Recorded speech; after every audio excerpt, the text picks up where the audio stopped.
steps, right? Because remember, we talked about that also last week, is having a step, having steps on how restoration happens, having steps on how conversation having happens, having frameworks. Those are important.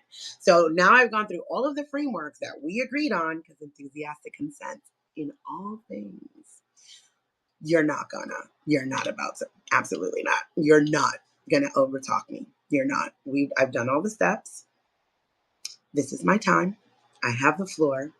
Can we do that work? Can we restore that? Great. That's done. Wonderful. Put it on the shelf. Now your turn. Right. So this happens too in anti-racism, right? Like I'll come and I'm talking about the experience of Black women, and here comes somebody like, well, all women, I don't give a shit about all. That's not what we're talking about. Like that's not the conversation I'm having, right? When I want to have a conversation about all women, we will have a conversation about all women. So now I have to stop the conversation about specific things to Black women, backtrack all of this, remind you of the fuck shit that you've done for generations and how it's never been all women. And now we're arguing, right? And this is how movement work literally gets derailed consistently because there's no framework for restorative justice. There's like this defensiveness, right? Because you feel like there's a punishment. Well, you won't let me march with you. You won't let me in community with you. You won't let me come to this party. And I'm like, there needs to be some steps before you come into this space, before you're allowed into this. And it's an act of aggression to not want to do the work, right? It's like, no, you're going to have to, I absolutely don't have to deal with you, right? Because there's boundaries. And all of that comes in with those practices, like those restorative practices of healing. Super duper would love that. But these are the steps that we need to take. Make sense? So, 3, consistency over perfection. I really hope if you take nothing else from this morning's micro lesson, you take this. Okay? Okay? Listening? Listening ears on? Good job. Okay. Rebuilding trust takes consistent action, not perfection. Communities thrive when repair is ongoing. Okay? Okay? You're not going to do the thing and then it's just a thing and it's done. Right? Like, no, you have to consistently do that. You have to be consistently seeking repair. And let me listen, this is not me saying, like I told you guys on another episode, Jesus was nailed to the cross once. You will not keep beating me over my head about something that I did. I've done the things, I've taken the steps, I'm doing the restorative work.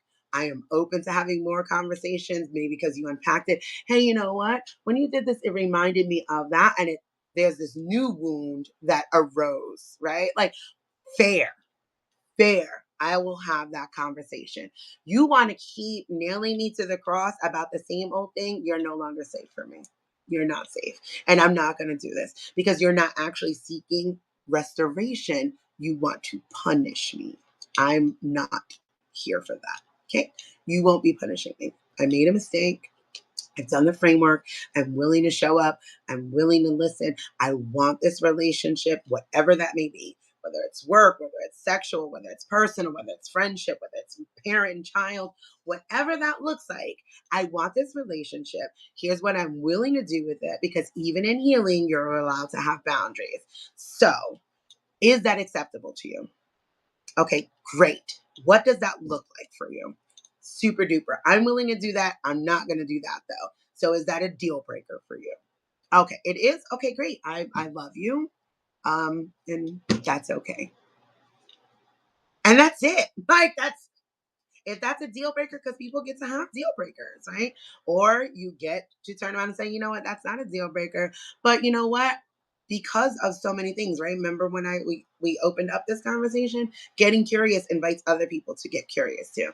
So, like, do you think that I'm going to be consistently berated for this thing that I've done by you? Because if so, I can't handle that. right? Like, I can't handle that. And I'm not saying sweep it under the rug. Again, we've done all of the things. We've had this healthy conflict. We've confronted it. We've shown up. We have some restoration. You giving me some frameworks on what you need to see from me. I've agreed to those and we've made this. So now what? What are we doing? I'm going to consistently show up. I'll check in, right?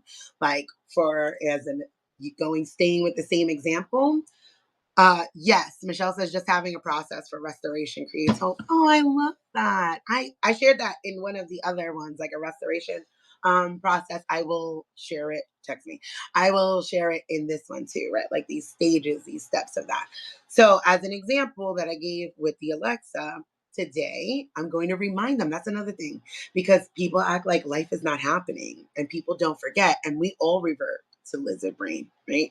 So I will have a gentle reminder. Hey guys, reminder, we're going to work on when you hear Alexa, not ignoring her and doing the reset without me having to prompt you, right? Because I don't enjoy having one more thing to do. Okay. You're killing my ADHD brain. Mommy's tired.